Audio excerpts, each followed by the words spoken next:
News টাইমে আপনাদের সকলকে স্বাগত। আপনাদের সঙ্গে রয়েছে আমি স্নেহা। শুরু করছি 6টার প্রাইম টাইম। আর প্রথমেই আজ গুরুত্বপূর্ণ খবরের দিকে আমাদের নজর থাকবে।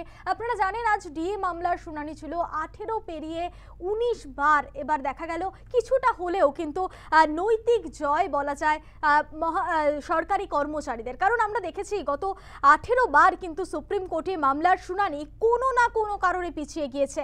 19তম শুনানিতে এসে সুপ্রিম কোর্টের দুই বিচারপতি সঞ্জয় কারোল এবং বিচারপতি মনোজ মিশ্রের বেঞ্চ রাজ্যকে নির্দেশ দিল যে 25% মহার্ঘ ভাতা 4 সপ্তাহের মধ্যে দিয়ে দিতে। শীর্ষ আদালতে নৈতিক জয় রাজ্য সরকারি কর্মচারীদের। 4 মাসের মধ্যে বকেয়া মহার্ঘ ভাতার 25% দিতে নির্দেশ রাজ্য সরকারকে। মামলার অগ্রগতি দেখে পরবর্তী নির্দেশ আগস্ট মাসে পরবর্তী শুনানি। সরাসরি আমাদের সঙ্গে রয়েছে আমাদের প্রতিনিধি প্রিয়াঙ্কা আইচ ভৌমিক। প্রিয়াঙ্কা, ঠিক কি হলো আজ আদালতে? দেখো, আদালতে আজ যেটা হলো সেটা বলা যেতে পারে কার্যত রাজ্যকে একেবারে অপদস্থ হতে হলো। কারণ রাজ্য যেভাবে বলল যে 50% দিয়ে তারা দিতে পারবেন না, এই মুহূর্তে যদি দেওয়া হয় তবে আর্থিকভাবে ক্ষতির সম্মুখীন হতে হবে রাজ্যকে, এমনটা কিন্তু রাজ্যের তরফ থেকে যিনি আইনজীবী ছিলেন তিনি স্পষ্টত জানিয়েছিলেন। এবং সেক্ষেত্রে দেখা যায় সুপ্রিম কোর্টে যে বকেয়া ডিএ রয়েছে সেই বকেয়া ডিএ দেওয়ার নির্দেশ দেওয়া হয় রাজ্য সরকারকে এবং সেই অনুযায়ী আগামী 4 সপ্তাহের মধ্যে সেই বকেয়া ডিএ কিন্তু রাজ্য সরকারকে তাদের সরকারি কর্মচারীদের দিয়ে দিতে হবে, এমনটাই কিন্তু নির্দেশ রয়েছে। আর এই নির্দেশের পর কার্যত যারা ডিএ আন্দোলনের সঙ্গে যুক্ত ছিলেন বা যেসব রাজ্য সরকারি কর্মচারীরা এতদিন ধরে ডিএ প্রাপ্য ডিএ না পাওয়ার কথা বলে এসেছিলেন তারা কিছুটা হলেও স্বস্তি পেলেন এবং তারা অবশ্য বলছেন যে শুধু 25% নয়, তারা তাদের বকেয়া যে পুরো ডিএ রয়েছে অর্থাৎ মহার্ঘ ভাতা রয়েছে বকেয়া মহার্ঘ ভাতাটাই তারা রাজ্য সরকারের উপর চাপ দিয়ে সেটা পাবেন এবং একদিক থেকে যে তাদের পুরো ভাতাটা যে বাকি রয়েছে একদিক দিয়ে কিন্তু সুপ্রিম কোর্ট সেটা স্বীকার করে নিয়েছে। কারণ সুপ্রিম কোর্ট স্পষ্ট নির্দেশ দিয়েছে যে বকেয়া মহার্ঘ ভাতার 50% রাজ্য সরকারকে দিয়ে দিতে হবে। এই মুহূর্তে যদিও 50% দিতে পারবে না রাজ্য সরকার, সেক্ষেত্রে 25% রাজ্যকে দিতে হবে। সুতরাং 25% যখন বলা হচ্ছে সেক্ষেত্রে বকেয়া ডিএ যে পুরোটা রয়েছে সেটা কিন্তু একদিক থেকে স্বীকার করে নেওয়া হয়েছে, এটা বলা যেতেই পারে। সুতরাং বকেয়া ডিএ অর্থাৎ বকেয়া মহার্ঘ ভাতার মধ্যে 25% 4 সপ্তাহের মধ্যে রাজ্য সরকার দিয়ে দেবে, এমনটা নির্দেশ দেওয়া হয়েছে সুপ্রিম কোর্টের তরফ থেকে। তবে রাজ্য সরকার এই নির্দেশ কতটা পালন করে সেটা কিন্তু দেখা যাবে 1 মাসের পরেই। এবং তারপর যে শুনানি রয়েছে সুপ্রিম কোর্টে আরো একবার আগস্ট মাসে, সেখানে পরবর্তী নির্দেশে জানতে পারা যাবে এই ডিএ মামলার মোড় কোন দিকে ঘোরে। তবে আপাতত সুপ্রিম কোর্টের এই শুনানিতে কিন্তু কিছুটা হলেও স্বস্তি পাচ্ছে এই ডিএ আন্দোলনের সঙ্গে যুক্ত। একেবারে প্রিয়াঙ্কা সঙ্গে থাকো। যেমনটা আপনাদের জানাচ্ছিলাম যে শীর্ষ আদালতে নৈতিক জয় রাজ্য সরকারি কর্মচারীদের। 18 বার সুপ্রিম কোর্টে মামলার শুনানি কোনো না কোনো কারণে পিছিয়েছে, তবে 19তম শুনানিতে এসে সুপ্রিম কোর্টের দুই বিচারপতি রাজ্যকে নির্দেশ দিল 25% মহার্ঘ ভাতা 4 সপ্তাহের মধ্যে দিয়ে দিতে। আইনজীবী ফিরদৌস সামিম কি বলেছেন এই বিষয়ে শোনাবো আপনাদের। Today Honorable Supreme Court passed an interim order. The state government of West Bengal ought to release 25% of area DA of the state government employees, because that is all our area. Confederation of State Government Employees, that is a organization of state government employees. They institute a original application before SAT. Thereafter, they came to the High Court. The state government in SAT as well as High Court loses this case for 6 times, and after that they institute the SLP before the Apex Court. The Apex Court today passed an interim order. The state government of West Bengal ought to release 25% of the area DA. Yes, in the Calcutta High Court judgment it was within the 3 months. Now today Supreme Court says as per the Calcutta High Court judgment. Lakhs of state government employees as well as the pensioner, they will be benefited by this judgment. এরপরে আজ সাংবাদিক বৈঠক করেন সংগ্রামী যৌথ মঞ্চ। কি জানিয়েছেন সাংবাদিক বৈঠকে শোনাবো আপনাদের। আজকে পশ্চিমবঙ্গের প্রত্যেকটি কর্মচারী গর্বিত। কেন গর্বিত? মাননীয়া বলেছিলেন ঘেউ ঘেউ করবে না, অর্থাৎ আমাদেরকে এই সরকারি কর্মচারীরা যারা পশ্চিমবঙ্গটাকে চালিয়ে নিয়ে যায় তাদেরকে সারমেয়র সাথে তুলনা করেছিলেন। উনি বলতে চেয়েছিলেন ডিএটা দয়ার দান, আমি চাইলে দেব, না চাইলে দেব না। আজকে সুপ্রিম কোর্ট সপাটে চড্ডা বসিয়েছেন গালে এবং বুঝিয়ে দিয়েছেন ভুলভাল কথা ভুল জায়গায় বলবে, ওই মন্ত্রিসভাতে বলবে, এখানে বলতে এসো না। এটা কর্মচারীদের সাংবিধানিক অধিকার। কেন এই লড়াই সকলে মিলে করেছে, এটা কোনো একার লড়াই না, কোনো একটি সংগঠনের লড়াই না। সমস্ত শিক্ষক কর্মচারী যদি এই লড়াইয়ের প্রথম থেকে না থাকতো তাহলে এই জয় আমরা আনতে পারতাম না। রায়ের ক্ষেত্রে যেই কথাটা বলেছে যে 25% ডিএ দিতে হবে, ডিএ দিতে হবে বকেয়া ডিএ দিতে হবে। বিগত বামফ্রন্ট সরকার যখন ছিলেন তারা 20টা কিস্তিই ডিএ দিয়েছে, কিন্তু পার্থক্য ছিল যেটা সময়ে দেয়নি। কিন্তু দুর্ভাগ্যের বিষয় 2011 সালে বর্তমান তৃণমূল সরকার আসার পরে টোটাল কিন্তু এই সিস্টেমটা ভেঙে দিতে আরম্ভ করে। আমরা বারবার বলার চেষ্টা করেছিলাম যে 2019 সালে যে রোপা রুল বেরিয়েছে তার পরিপ্রেক্ষিতে কিন্তু আমরা এই লড়াইতে এখানে বসেছি, তার পরিপ্রেক্ষিতে কিন্তু আমরা হাইকোর্টের অর্ডার অনুযায়ী এই লড়াইয়ে বসে আছি। তাহলে ওই লড়াই কিন্তু আমাদের এখনো জয় হয়নি, তাই মঞ্চর মতো চলবে। কিন্তু সেই জায়গা থেকে আমরা এই কয়েক মাস হলো এই মামলাতে আমরা চেষ্টা করেছি যে এই মামলাকে যেন ত্বরান্বিত করা যায়, দ্রুত রায় বেরোয়। আমরা আগস্টের অপেক্ষায় না থেকে আমরা 100% দাবিতে অবিলম্বে কলকাতা একটা বড় মিছিল করতে চলেছি। আবার যাবো আমাদের প্রতিনিধি প্রিয়াঙ্কা এস ভৌমিকের কাছে। প্রিয়াঙ্কা, একদম সংক্ষেপে জানতে চাইবো যে আজ কি নির্দেশ দিয়েছে সর্বোচ্চ আদালত? দেখো, সর্বোচ্চ আদালতের তরফ থেকে স্পষ্ট নির্দেশ দেওয়া হয়েছে রাজ্য সরকারকে যে আগামী 4 সপ্তাহের মধ্যে এই 25% যে বকেয়া মহার্ঘ ভাতা রয়েছে রাজ্য সরকারি কর্মচারীদের, সেটা কিন্তু দিয়ে দিতে হবে রাজ্য সরকারকে। প্রথমেই বলা হয়েছিল যে 50% যে বকেয়া মহার্ঘ ভাতা রয়েছে সেটা দেওয়ার জন্য, যদিও রাজ্যের আইনজীবীর তরফ থেকে জানিয়ে দেওয়া হয়েছে যে যদি 50% মহার্ঘ ভাতা এই মুহূর্তে দিয়ে দেওয়া হয়, রাজ্যের কিন্তু আর্থিকভাবে অবস্থা খুবই সঙ্গীন হয়ে পড়বে এবং কার্যত বলা যেতে পারে কোমর ভেঙে যাবে। সেক্ষেত্রে দাঁড়িয়ে আর্থিক যে সমস্যার সম্মুখীন হতে হবে রাজ্যকে, সেটা যাতে না হতে হয় সেই কারণে দেখা যায় যে বিচারপতির তরফ থেকে জানানো হয় যে 25% মহার্ঘ ভাতা যেটা বাকি রয়েছে সেটা কিন্তু আগামী 4 সপ্তাহের মধ্যে দিয়ে দিতে হবে এবং পরবর্তী শুনানি রয়েছে আগস্ট মাসে। এবং তারপরে বিচারপতি কি সিদ্ধান্ত নেন বা কি শুনানিতে কি নির্দেশ দেন সেটা কিন্তু তখনই বোঝা যাবে। তবে এই মুহূর্তে সুপ্রিম কোর্টের যা নির্দেশ, সেই নির্দেশ অনুযায়ী 4 সপ্তাহের মধ্যে 25% যে বকেয়া মহার্ঘ ভাতা রয়েছে সেটা কিন্তু রাজ্য সরকারকে দিয়ে দিতে হবে। ধন্যবাদ প্রিয়াঙ্কা।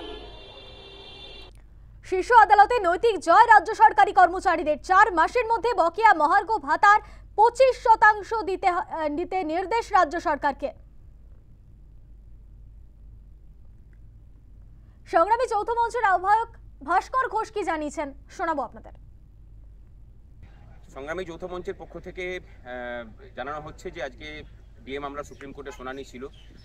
সেখানে গতদিন যেমন 50% রিলিজ করতে বলেছিলেন, রাজ্যের আইনজীবী বললেন যে সেটা একটা ক্যাটাস্ট্রফি হবে রাজ্যের ক্ষেত্রে, যেটা সম্পূর্ণরূপে ভুল। কারণ এর থেকে অনেক বেশি খরচা বিভিন্ন শ্রী প্রকল্পে রাজ্য সরকার করে চলেছে। যাই হোক, তারা মিথ্যা বলেছেন, কিন্তু জাজরা বলেছেন তখন যে 25% আপাতত রিলিজ করুন, যতদিন না এর শুনানি হচ্ছে ততদিন দিয়ে যেতে হবে, এরপরে বাকিটা ডিসিশন হবে এবং জুলাই মাসে শুনানির দিন রেখেছেন। আমরা মানে আনন্দিত না হলেও দুঃখিত নই, মোটামুটি খুশি আমরা যে আপাতত একটা রিলিফ পাওয়া গেছে এবং জয়ের জন্য যে লড়াই আমাদের, সেই লড়াইয়ের একটা দিশা আমরা দেখতে পেয়েছি। কি বলেছেন বিরোধী দলনেতা শুভেন্দু অধিকারী শোনাবো। যে মমতা ব্যানার্জি বলেছিল যে ডিএ অধিকার নয়, আজকে সুপ্রিম কোর্ট সর্বোচ্চ আদালত বলে দিয়েছে ডিএ অধিকার। এই নীতিগত পরাজয় মমতা ব্যানার্জির হয়েছে। উনার তো দোকান কাটা, আমার কাছে হারার পরেও মুখ্যমন্ত্রী হয়েছেন। অন্য কেউ থাকলে পদত্যাগ করতেন এক্ষুনি। উনি বারবার বলেছেন ডিএ অধিকার হতে পারে না, যখন টাকা হবে দেব, না চাইলে দেব না। তো আজকে সুপ্রিম কোর্ট বলে দিয়েছে 16 সাল থেকে যে কর্মচারী শিক্ষক শিক্ষাকর্মীদের লড়াই, তার জয় হয়েছে। এবং এটা যে ফুটা সরকার 50% দিতে গেছিল, বলছে 20,000 কোটি লাগবে, মনু সিংভি হাত পা ধরেছে।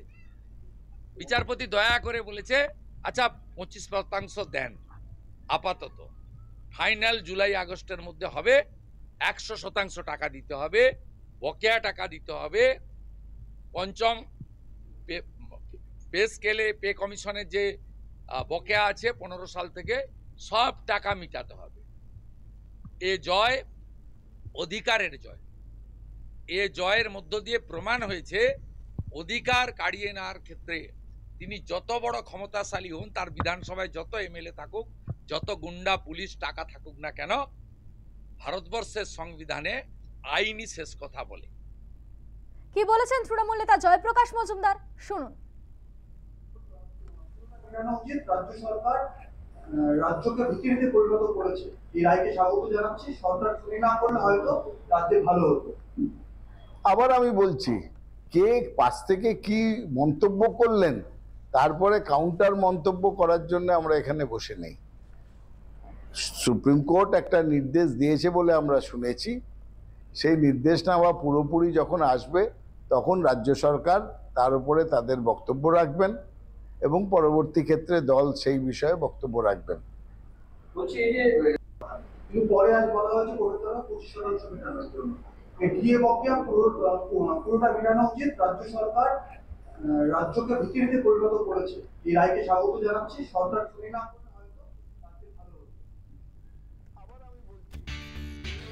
গুজরাটের ভুজে বায়ুসেনা ঘাঁটিতে পরিদর্শনে যান কেন্দ্রীয় প্রতিরক্ষা মন্ত্রী রাজনাথ সিং। এই খবর নিয়ে ফিরবো, তবে এখন সময় ছোট্ট বিরতির। ফিরছি বিরতির পর, সঙ্গে থাকুন।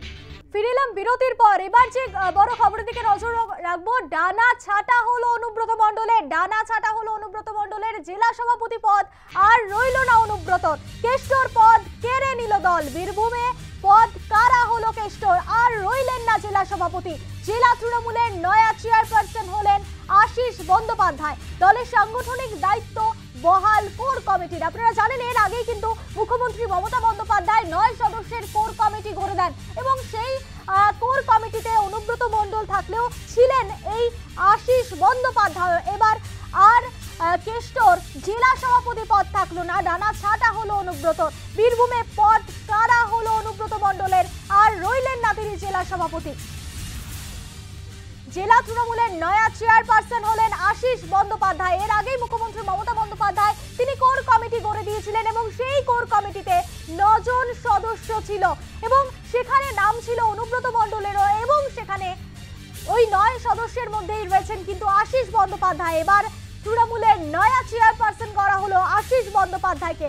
দলের সাংগঠনিক দায়িত্ব বহাল কোর কমিটির। বীরভূমে পদ কারা হলো অনুব্রত মণ্ডলের, আর বীরভূমে তৃণমূলের জেলা সভাপতি পদে রইলেন না অনুব্রত মণ্ডল।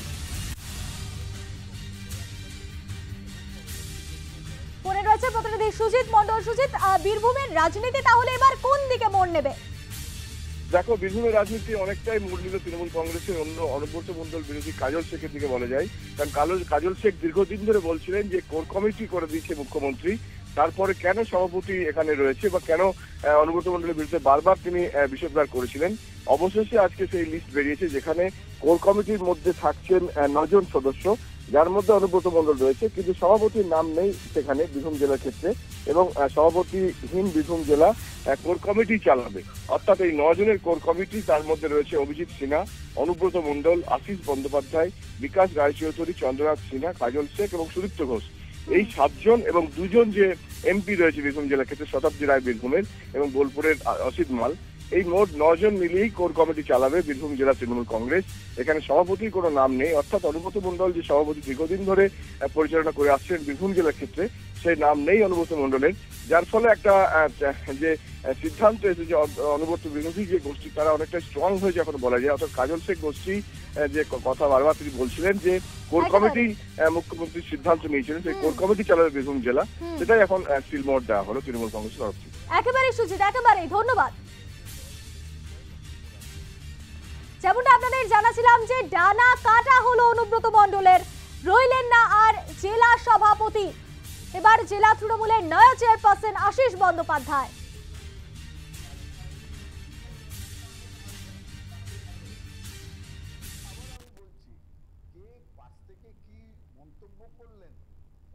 এই তালিকায় রয়েছে আরো বেশ কিছু চমক, তবে এখন সময় ছোট বিরতির। ফিরছি বিরতির পর, সঙ্গে থাকুন। ডানা ছাটা হলো সুদীপ বন্দ্যোপাধ্যায়েরও পদ বদল করা হলো। উত্তর কলকাতা থেকে জেলা সভাপতি ছিলেন করা হলো জেলা তৃণমূলের চেয়ারপারসন।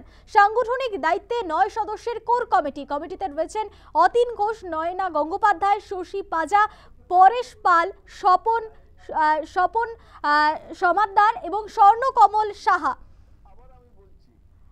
দলে ডানা ছাটা হলো সুদীপ বন্দ্যোপাধ্যায়েরও পদ বদল। উত্তর কলকাতা জেলা সভাপতি ছিলেন করা হলো জেলা তৃণমূলের চেয়ারপারসন। সাংগঠনিক দায়িত্বে 9 সদস্যের কোর কমিটিতে রয়েছেন অতীন ঘোষ, নয়না গঙ্গোপাধ্যায়, শশী পাজা, পরেশ পাল, স্বপন সমাদ্দার এবং স্বর্ণকমল সাহা। রাখা হলো এদেরকে এই কমিটিতে।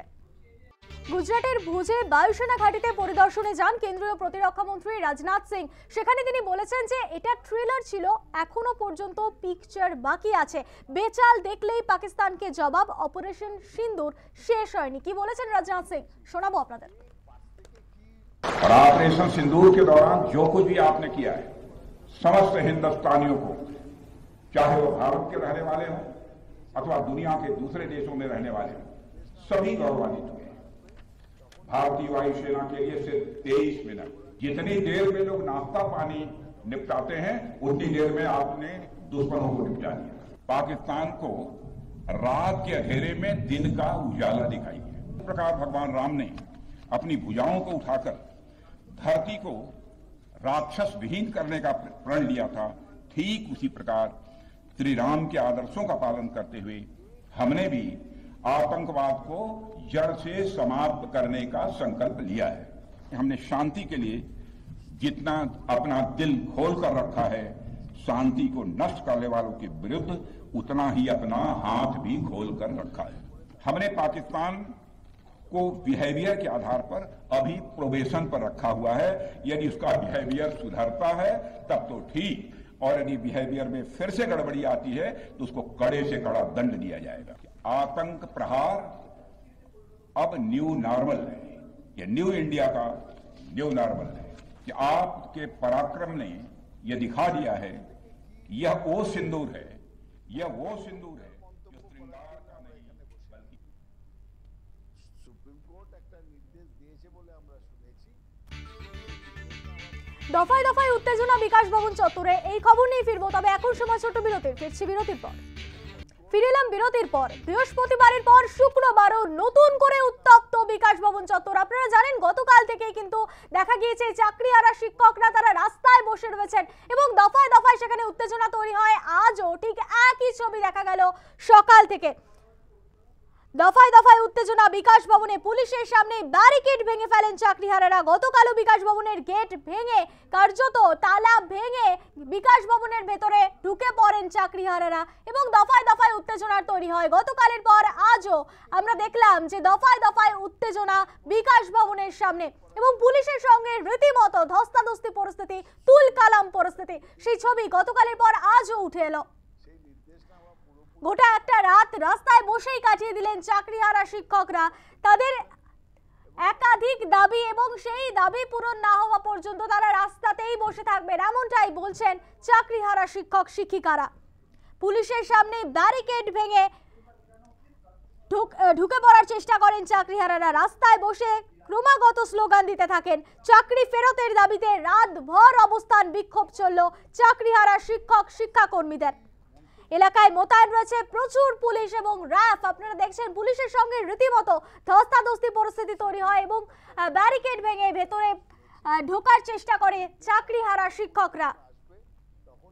বল প্রয়োগের কোনো উদ্দেশ্য ছিল না, পুলিশ সংযত ছিল। বিকাশ ভবনে ধুন্ধুমার প্রসঙ্গে সাফাই এডিজি দক্ষিণবঙ্গ সুপ্রতিম সরকারের। ধৈর্য সংযমের পরিচয় দিয়েছে পুলিশ।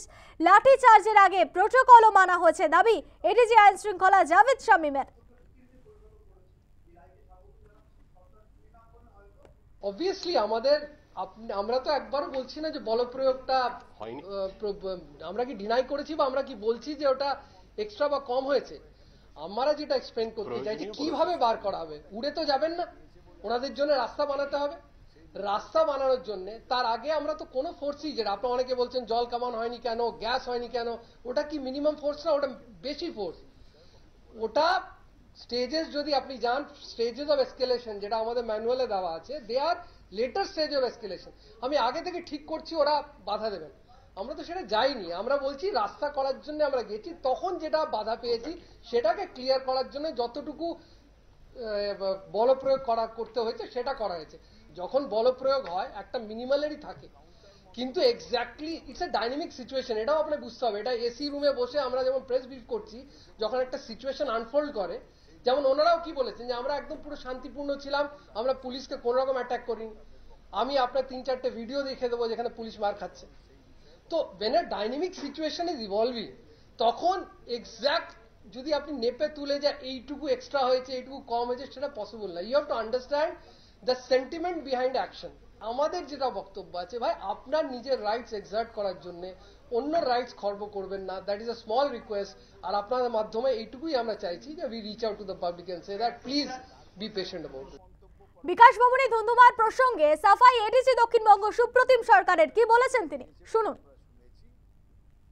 প্রত্যেকটি প্রোটোকল মানা হয়েছে, অডিও ক্লিপিং আছে, ভিডিও ফুটেজ আছে, বারবার হাজারবার পুলিশ অনুরোধ করছে দয়া করে শান্তিপূর্ণ থাকুন, মানুষগুলোকে বেরোতে দিন যারা আটকে আছেন। কেউ অসুস্থ, কারণ বাড়িতে বয়স্ক মা বাবা আছেন, তাদের বেরোতে দেব না, হিংসা চালাবো, গেট ভাঙা, আমরা তবু কিছু বলি। অবস্থান করছে সরকারি সম্পদ, তখন বলা হয় ধৈর্য এবং সংযমের চূড়ান্ত পরীক্ষা দিয়েছে পুলিশ। পুলিশ অসহায় ছিল না, পুলিশ সংযত ছিল, পুলিশ ধৈর্যশীল ছিল। কিন্তু যদি মানুষকে ভয়ে ফিরতে না দেওয়া হয়, তখন তাদেরকে যাতে নিরাপদে, সেটাও পুলিশের দায়িত্বের মধ্যে পড়ে। তারা আমাদের ফোন করছিলেন বাড়ি কখন যাবো, মা অসুস্থ, ছেলে অসুস্থ, শরীর খারাপ লাগছে, ওষুধ নেই, খাবার নেই। তখন যেটা প্রয়োজনীয় পদক্ষেপ বলে আমরা মনে করেছি, সেই পদক্ষেপ আমরা নিয়েছি।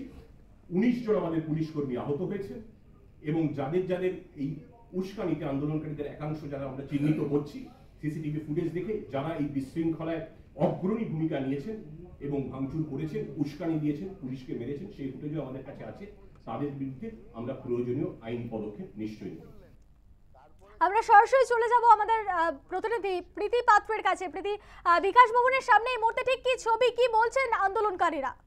সেই নির্দেশনামা পুরোপুরি যখন আসবে, তখন রাজ্য সরকার তার উপরে তাদের বক্তব্য রাখবেন এবং পরবর্তী ক্ষেত্রে দল সেই বিষয়ে বক্তব্য রাখবেন। প্রীতি, শোনা যাচ্ছে?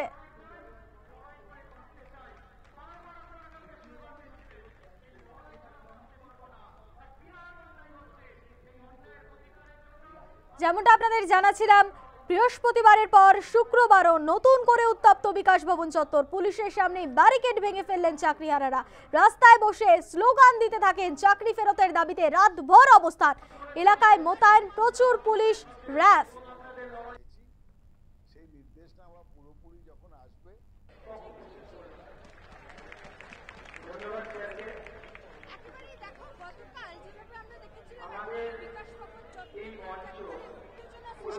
যেখানে পুলিশকে পুলিশের তরফ থেকে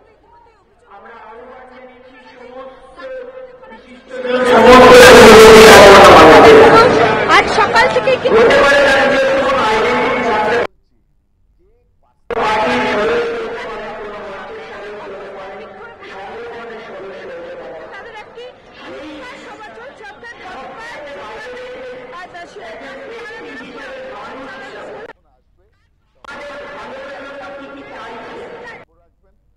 এবং পরবর্তী ক্ষেত্রে দল সেই বিষয়ে বক্তব্য রাখবেন। চাকরিহারা শিক্ষকরা কি বলছেন, শুনুন। একটা নিরস্ত্র শিক্ষক যারা সবকিছু খুইয়ে দিনের পর দিন, রাতের পর রাত রাস্তায় পড়ে আছে। এই নর্দমা কি শিক্ষকদের জায়গা?